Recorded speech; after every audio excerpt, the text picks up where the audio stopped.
Assalamualaikum warahmatullahi wabarakatuh.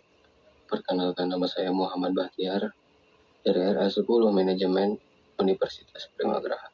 Di sini saya akan menyampaikan materi mata kuliah tentang perilaku keorganisasian, tentang kompensasi, iklim kerja, dan lingkungan kerja. Kompensasi. Jadi gini, kompensasi itu sebenarnya apa sih? Sederhananya tuh kompensasi semua bentuk imbalan yang karyawan terima karena kerja keras mereka. Bisa berupa gaji, bonus, tunjangan, atau insentif lainnya. Nah, pernah dengar nggak soal teori keadilan?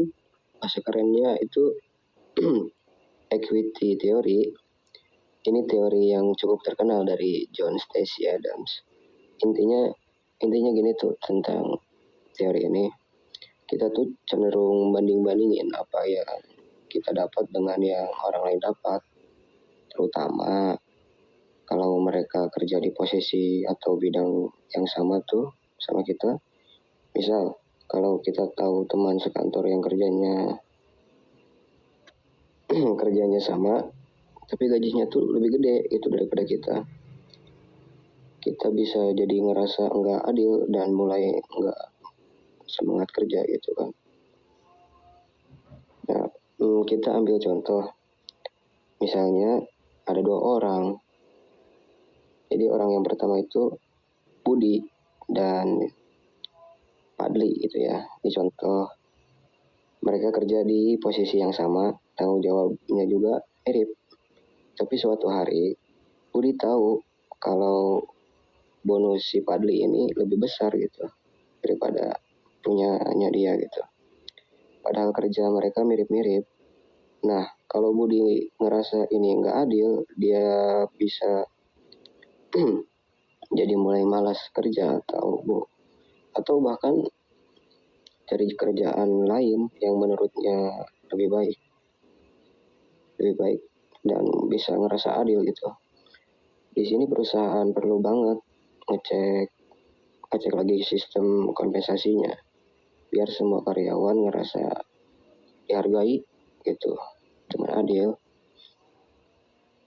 Secara praktis perusahaan harus banget bikin kompensasi yang adil dan transparan. Ya kalau enggak, mereka bisa kehilangan karyawan terbaik mereka. Ini juga bisa ngerusak moral dan semangat kerja karyawan yang ngerasa nggak dihargai. Nah, kita masuk ke materi yang kedua, yaitu iklim kerja. Nah, kalau ngomongin iklim kerja, ini tuh lebih ke bagaimana karyawan ngerasa lingkungan kerja mereka. Gimana sih suasana kerja di tempat kita nyaman, penuh dukungan, atau malah bikin stres. Ada teori yang namanya teori iklim organisasi. Dari Benjamin, dia bilang iklim kerja yang positif itu bisa bikin karyawan lebih puas, termotivasi, dan mudah produktif. Sebaliknya gitu, kalau iklim kerjanya negatif, ya karyawan bisa stres dan malah jadi nggak produktif. Bayangin ada startup di Jakarta yang dikenal punya budaya kerja yang inklusif dan sportif. Karyawan di sana ngerasa bebas buat ngomong, ide-ide mereka didengar, dan mereka dapat dukungan penuh dari rekan kerja maupun atasan. Di tempat kerja kayak gini, karyawan biasanya lebih semangat kerja, lebih kreatif, dan lebih puas sama pekerjaannya. Tapi kalau suasananya penuh tekanan, kompetisi, apalagi itu kan kompetisi yang nggak sehat ya, karyawan bisa jadi malas atau bahkan merasa terisolasi gitu. Ya buat perusahaan itu tuh penting banget buat selalu ngecek dan meningkatin iklim kerja. Caranya bisa lewat survei karyawan, dengerin feedback mereka, dan cepat-cepat tanggepin kalau ada masalah. Dengan cara ini, perusahaan bisa terus bikin suasana kerja yang positif dan bikin karyawan betah. Nah, masuk ke materi yang terakhir, yaitu tentang lingkungan kerja.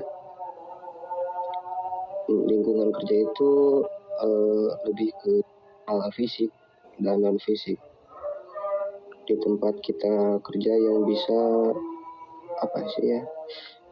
mempengaruhi kesejahteraan dan keproduktivitasan kita gitu. Ada teori yang bilang kalau lingkungan kerja yang nyaman itu bisa banget ningkatin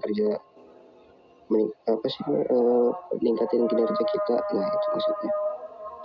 Misalnya hal-hal kayak tata ruang, pencahayaan, dan kebisingan di kantor tuh semua penting banget. Selain itu, lingkungan non fisik kayak hubungan antar rekan kerja juga nggak kalah penting sih. Ya, misalnya nih ada kantor yang baru aja direnovasi jadi lebih modern dan ramah ke karyawan gitu ya. Mereka bikin ruang kerja yang terang dan area istirahat yang lebih cozy gitu. Dan ruang terbuka buat kolaborasi. Hasilnya kan karyawan jadi lebih fresh gitu, lebih kreatif dan lebih produktif. Tapi kalau kantornya sumpah, bising atau gelap, ya karyawan bisa cepat capek dan nggak fokus kerja. Ya secara praktis perusahaan sebaiknya invest di lingkungan kerja yang baik, karena ini nggak cuma bikin karyawan senang, tapi juga bikin mereka lebih produktif. Ya misalnya kan